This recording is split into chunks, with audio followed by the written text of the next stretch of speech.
அனைவருக்கும் வணக்கம். சொந்தம் என்று பாசத்திலே உறவாடும் தொப்புள்குடி உறவுகளுக்கும், நட்பு என்ற அன்பிலே உறவாடும் இதயமிழந்த நட்பு வட்டாரங்களுக்கும் வணக்கங்கள். நான் அறிந்ததை, தெரிந்து புரிந்து கொண்டதை நண்பர்களின் பார்வைக்கு, அதாவது மனம் இருந்தால் மார்க்கம் உண்டு அப்படின்னு பெரியவர் சொல்லுவாங்க. கற்றுக்கொள்ளும் எண்ணங்கள் இருந்தால் எங்கும் எதிலும் நல்ல விஷயங்களை கற்றுக்கொள்ள முடியும் என்பதை நான் தெரிஞ்சுக்கிட்டதுக்கு 2 உதாரணங்கள். ஒன்று, திருவிளையாடல் திரைப்படம். அதுல நடிகர் சிவாஜி கணேசனும் ஆரோக்கியத்தின் ஒளி, சிரிப்பொலி, அந்த ஒளியின் நாயகன் நாகேஷும் நடிக்க ஒப்பந்தம் செய்யறாங்க. நாகேஷ்ல போய் பேசும்போது அந்த சில வசனத்துல சொல்ற போது முதல்ல நாகேஷ் மறுக்கிறாரு. அதாவது ஒரு பெரிய நடிகர் எதிராக மரியாதை இல்லாம என்னால பேசி நடிக்க முடியாது அப்படின்னு நாகேஷ் முதல்ல மறுப்பு தெரிவிக்கிறாரு. அதுக்கடுத்து நடிப்பு படக்குழு கொஞ்சம் இல்லை, நீங்க தான் நடிச்சாகணும், வேற ஆள் செட் ஆகாது அப்படின்னு சொன்னோன்னே கடைசியா ஏத்துக்கிட்டாரு. படப்பிடிப்பு அணைக்கணும், நடிகர் சிவாஜி கணேசன் நடிச்சு முடிச்சுறாரு. அதுக்கடுத்து நாகேஷ் அந்த டைலாக்கோட பேசி நடிக்கும்போது, அதாவது புலம்புற மாதிரி, அவன் வரமாட்டேன் என்னை இப்படி தனியா புலம்ப விட்டாப்புல அப்படின்னு உடல் பாவனை, முகப்பாவனை, உடல் அசைவோட அழகா நடிச்சு முடிச்சிடாரு. முடிச்சுட்டு தனியா போய் உட்காந்துறாரு நாகேஷ். அப்போ 2 பேரும் ஜிவாஜிட்ட பாராட்டிட்டு திருப்பி ஜிவாஜி சார், நான் நடிச்சதை காட்டும் நாகேஷ் நல்லா நடிச்சான்னு நாகேஷ் போய் பாராட்டுற. நாகேஷ் என்ன சொல்றாங்கன்னா, சார் நீங்க தான் சார் நல்லா நடிச்சுங்கிறப்ப, இல்லை என்னுடைய நடிப்பு கம்பீரம், ஒரே மாதிரி நடிப்பு. ஆனா உங்களுடைய நடிப்பு உடல் பாவனை, உடல் அசைவு, முக பாவனையோட ரொம்ப அழகா நடிச்சு முடிச்சிய. இதை எங்க கத்துக்கிட்டே, எப்படி கத்துக்கிட்டிய? படப்பு கொழுகுடோ டயலாக் மட்டும் சொல்லி கொடுத்தா.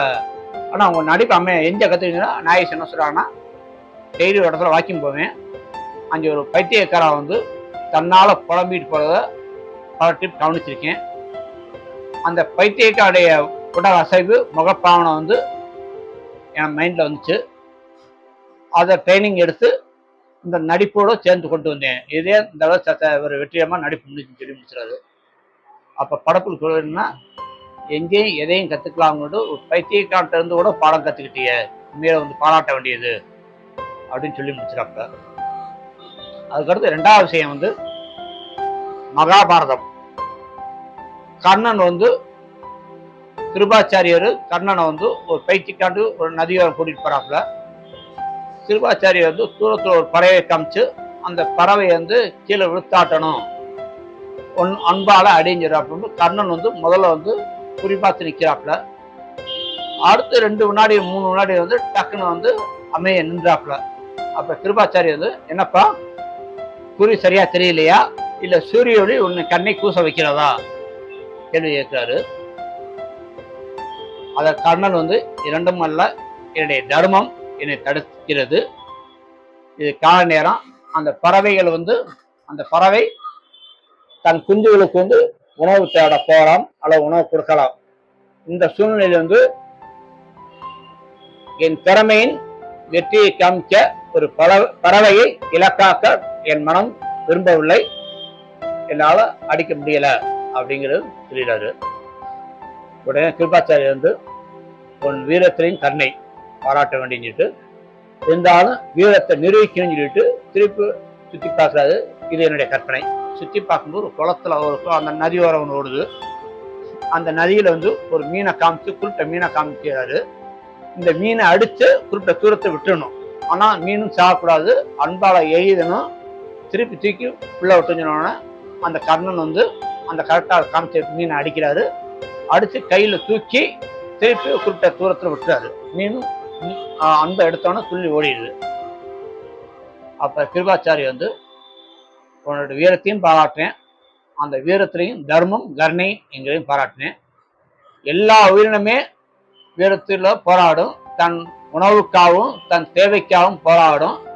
ஆனா மனித உயிரினம் மட்டுமே இறைவன் விதிப்பரா வந்து அந்த வீரத்திலையும் கருணை, தமக்கு கீழே உள்ளவரை வந்து அடிக்க கூடாது வந்து ஒரு தர்மம், அந்த தர்மத்தை நிலைநாட்டிற்கு ஒரு புகழ் என்றென்று ஒழிக்கும் சொல்லிட்டு இந்த கதையை முடிச்சிடாது.